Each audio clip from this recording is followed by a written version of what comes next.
Салам достор, назарыңыздарда Аралаш медиа. Бүгүн сиздер менен бирге коллектору деп аталган тасманын экинчи бөлүгүн көрөлү. Эгер сиз биздин каналда биринчи жолу болуп жатсаңыз, бизге каттала кеткенди унутпаңыз. Анда эмесе шашпай отуруп, видеону аягына чейин көрүүгө даяр болуп калган болсоңуз, биз тасманы талдоону баштадык.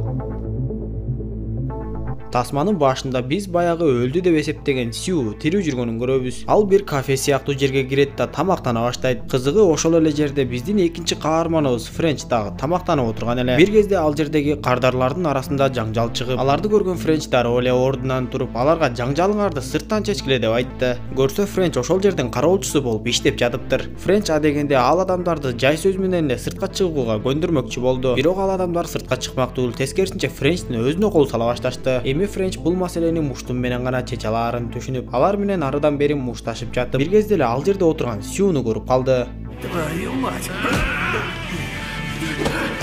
Мушташ бүткөндөн кийин Сью менен Френч сыртка чыгып, ал эми жанагы кафенин ээси, сен маселени муштумсуз чече албайт экенсиң, сенин айыңан күндө бул жер талкаланып жатат деп айтып, Френчке болгону $80 акча берип эле жумуштан чыгарып салды. Жарым жылдан бери көрүшө элек достор өздөрүнүн кантип аман калгандарын айтышып, Френч унааны айдап эптеп ооруканага жеткенин айтса, Сьюну болсо Томми көптөгөн акча жумшап эптеп аман алып калганын билебиз. Ал жайды сурашкандан кийин Сью Френчтен эң биринчи эле унаам кайда деп сурады. Френч болсо ага унааны арзан эле баада сатып салгандыгын айтып, эгер андай кылбасам полицияларга кармалып калмакмын деди. Аны уккан Сью эми андай эски үлгүдөгү унааны эч жерден таба албайбыз деп бир аз ачуулана түштү. Андан соң Сью бул жерге жөн эле келбегендигин айтып, ал Френчке мен сага эбак эле келмекмин, бирок Томми мага 5 ай ичинде эч кимге көрүнбөй тынч эле жүрө турууну суранды. Мына эми убактысы келип сага келип отурам. Кыскасын айтканда 2 күндүк жумуш бар, ошону кылып салалы десе, Френч ага жооп берип, сен эмне кылсаң ошо кыл, бирок мен экинчи мындай жумуш кылбаймын. Өткөндө эле 2 күндүк жумуш кыла коелубуз деп экөөбүз тең өлүп калалы дедик. Андан көрө көчөдө калсам да башка эле жумуш кылайын деп айтса, Сью ага 2 күндө 3 тапшырма аткарып $70,000 акча берерин айтып убада кылды. Андан кийин бул жумушта иштебесең иштебей эле кой. Өзүңдүн согуш өнөрүн үйрөткөн мектебиңде ишиңди жүргүзө бер десе, Френч бир аз ойлонуп Сьюнун айтканына макул болду. Ошентип алар Френчтин азыркы унаасы менен биринчи тапшырманы аткаруу үчүн Лос-Анджелестен Лас-Вегаска жөнөп жатышат. Ошол эле учурда алардын аркасынан кимдир бирөөлөр аңдып жүргөнүн Сью байкап калды. Жолдо бара жатканда Сью биринчи тапшырманын ээси менен мурун жакындан тааныш болгондугун айтып бара жатты. Алар май куючу жайга токтогондо, алардын артынан жанагы чоң кара унаа келип токтоду. Френч дароо эле шек санап унаага жакындап барса, унаадагы 2 адам куралдарын көрсөтүп, убакыт өтүп жатат, эртерээк кыймылдагыла дегендей кылып койду. Френч ал жөндө Сьюга айтса, Сью дагы ал жөндө эч нерсе билбээрин айтты. Ошентип алар жетчү жерлерине жетишип, Сью өзүнүн жаш кездеги сүйгөнүнө жолугуп, ага Томми чалгандыгын айтып, $150,000 берип, биринчи тапшырма ийгиликтүү аяктады окшойт. Бирок алар кетип бара жатышканда, алардын аркасынан бир унаа келип токтотуп, ал жактагы адамдар каармандарыбыздан дароо эле акчаны талап кыла башташты. Анда каармандарыбыз эмне болсо да акчаны бербештин айласын кылып, куралчан адамдын куралын тартып алган соң калгандары менен мушташып отурушуп, акыры жеңип алышты. Алар кечинде жолдон мейманканага түнөшүп, Сью Томмиге чалып сүйлөшө баштады. Бирок телефондун аркасында Томми жалгыз эмес эле. Сыягы аны кимдир бирөөлөр туткундап алышып, кыйнап бул ишти жазатып жаткандай. Сью Томмиге биздин аркабыздан кимдир бирөөлөр аңдып жүрөт, аны сен жөнөткөнсүңбү десе, Томми ооба деп жооп берип эле телефонду өчүрүп койду. Эртеси карыздоолагычтар унааны алмашып айдап, экинчи тапшырманы бүтүрүүгө келишти. Алар боксерлордун машыгуучу залына келишип, Сью жаш кезинде боксер болгонун айтып эле өз өнөрлөрүн көрсөтө баштаса, аларга бир адам келип эле токмок чейлегиңер деп бул жерден чыгып кеткиле деп айтты. Анда Френч өзүнүн кайсы спорттун түрлөрүнүн чебери экендигин айтып, жанагы адамдын өзүн коркутуп эле, тездинен бул машыгуучу залдын башчысын чакырып кой деп айтты. Ал адам башчысын чакырууга кеткенде каармандарыбыз анын артынан кирип барып, ал жерден да чоң суммадагы акчаны талап кыла башташты. Анда ал жактын башчысы Томми мага чалып эскерткен.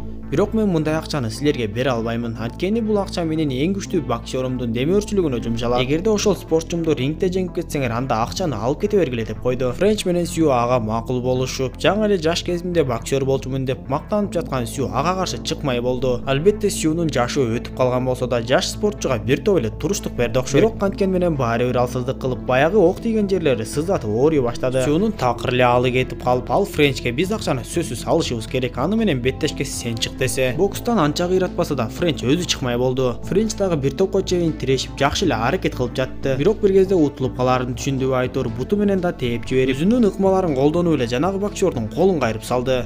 Аны көргөн башка спортчулар чуркап келишип, Френчти жалпылап сабай башташты. Ал жактын башчысы куралын көтөрүп чыкканда Сью анын куралын тартып алганга жетишти. Ошентип Френчти бошотуп акчаны алып ал жактан чыгып, унааны айдап качып кетишип, акыры экинчи тапшырманы да бүтүрүштү окшойт. Эгер сиз Москвада болсоңуз жана документ тармагында кыйынчылыктарга кабылсаңыз, анда документтин баардык түрлөрүн жасаган Эрлан Байкени сунуштайбыз. Трудовой договордон тарта баардык документ түрлөрүн тез, ылдам жана сапаттуу бүтүрүп бере алат. Мындан сырткары база боюнча дагы кандай гана көйгөйлөр болбосун чечип беришет. Эң кызыгы, эгер сиз Аралаш медиа каналынан келдим десеңиз, сизге 500 рубль арзандатуу менен жасап беришет. Байланышуу үчүн ссылканы описанияда калтырам, же болбосо экрандагы 7929 541 02 05 номерин терип кайрылыңыздар. Кийинки көрүнүштө Сью кайрадан Томмиге чалып жатат. Ал Томмиге 2 тапшырманын бүткөндүгүн айтып жатса, Томми ага ошол акчаны алып качып кетти деп айтты. Сью эч нерсени түшүнбөй турса, телефондон Молли X аттуу адам сүйлөп, сен 3-чү тапшырманы да аткарып, акчаларды мага алып келип бер. Ошондо мен сага ишиң үчүн төлөшүм мүмкүн. Ал эми сенин башчың Томми болсо бул дүйнөдөн кош айтышат деп эле телефонду өчүрүп койду. Көрсө ал Молли X деген адам Барбозанын агасы болуп, Томми Барбозаны атып өлтүрүп салганын билгенден кийин Барбозанын акчаларын Томмиге чогулттуруп, андан соң Томминин өзүн өлтүрмөкчү болуп жатыптыр. Жана бул нерселерди Сью түшүнүп калды, бирок Френчке айткан жок. Ошентип алар 3-чү тапшырманы бүткөрүүгө келишип, Френч бул тапшырманы ылдамыраак жана оңоюраак бүткөргөнгө аракет кылып, жанагы куралды өзү менен бирге алып алды. Имараттын ичине киришсе, ал жакта эки эле адам бар экен. Бирөөсү башчысы болсо, бирөөсү жумушчусу. Ал адам болсо Сью менен Френчке силер эмне кылсаңар ошону кылгыла. Бирок мен силерге бир да тыйым бербеймин деп эле көгөрүп туруп алды. Анда Френч дароо эле куралын алып чыгып коркута баштады.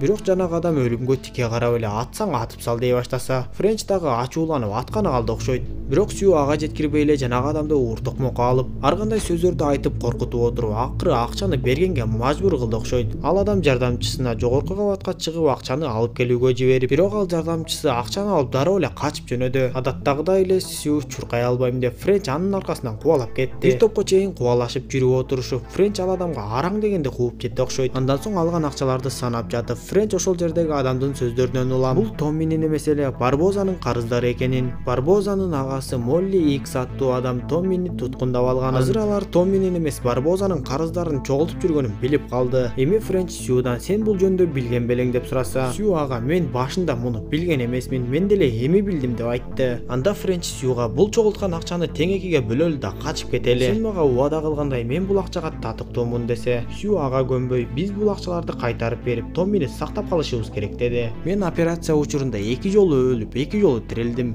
Ал эми Томми мени аман алып калуу үчүн абдан көп акчасын коротту. Эми мен аны кандай болгон күндө да сактап калышым керек. Ал эми бул акчаны мен сага бере албайм деп. Экөө ошол жерден акчаны талашып эле мушташа башташты. Почему ты ударил меня? Да брось, Френч, ты ведь первый... Ошентип экөөнүн урушу бир топ убакытка созулуп, экөө тең биринен бири кем калбай катуу беттеш болуп жатты. Ал эми алардын урушуп жатканын баягы артынан аңдып жүргөн Молли X'тин эки адамы көрүп турушат. Алар Молли X'ке чалып 3-чү тапшырма аткарылганын айтышса, Молли X ал экөөнү тең атып өлтүрүп салгыла деп буйрду. Ал эми бул учурда Сью менен Френч мушташа берип, шайлары деле кетип калды окшойт. Ал эки адам каармандарыбыздын жанына басып келип, аларды ит аткандай атып салайын деп калышканда, ал эки адамдын оюн эрте эле сезип калган Сью алардын өздөрүн атып салганга жетишти. Андан соң Френч Сьюга эгер Томмини куткарууга бара турган болсоң, ал жактан тирүү кайтпайсың деп эскертип, акчаларды Сьюга таштап эле жанагы эки адамдын унаасын айдап кетип калды. Кечинде Сью акчалардын баардыгын алып Молли X'тин алдына келди. Ал Молли X'ка мен сенин баардык акчаларыңды алып келдим. Эми сен акчаларыңды аласың да Томмини кое бересиң деген талабын койду. Бирок Молли X Томмини баары бир өлтүрөөрүн айтып, аны эч кандай акчага алмаштырбаарын айтып жатса, анда Сью айласыздан акчаларды берип жатып, акчалардын арасына ката келген курал жаракты алып чыгып, ал жердеги кызды туткундаганга жетишип калды. Бирок кыз амал көйлкө салып чөнтөгүндөгү шокер менен Сьюну алсыздандырып, эми Томми жана Сью экөө тең туткунга алынып, экөө тең кыйноого алына башташты. Молли X аларды акырындык менен өлтүрүүнү чечип, Сьюну ток менен кыйнай баштады. Ушундай оор жагдайда Френч Сьюну таштай албай, ал жака курал жарагы менен кирип келгенин көрөбүз. Ал өзү жалгыз эмес, өзү менен бирге башка куралчан адамдарды да алып келиптир. Ошентип ал жерде атышуу башталып, Молли X'тин бир топ адамдары өлүп, Сью болсо Томмини бошотуп алып алып кетип жатканда Молли Икс Томмини атып өлтүрүп салды. Ошол эле учурда Сью дагы Молли Икстин өзүн атып өлтүргөнгө жетишип, Френч Сьюну сыртка алып чыкканда Сью ал жактан баягы жаш кезиндеги сүйгөнү күтүп турганын көрсө Френч ал аялга чогулган акчанын баардыгын берем деп көндүрүп, анын адамдарын пайдаланып Сью менен Томмини куткарып калууга келиптир. Бирок өкүнүчтүүсү Томми көз жумуп, кийинки көрүнүштө Френч менен Сью анын көрүстөнүндө турганын көрөбүз. Анан да Френч Сьюга эски үлгүдөгү унааны алып койгондугун айтып Сьюну сүйүндүрдү. Сыягы эми алар андан ары да чогуу иштеше турган болуп калышты окшойт. Тасма ушундайча соңуна чаат достор. Видео жаккан болсо көбүрөөк дос тааныштарыңыз менен бөлүшүп койгонду унутпаңыз. Кийинки видеодон жолугушканча аман болуңуздар.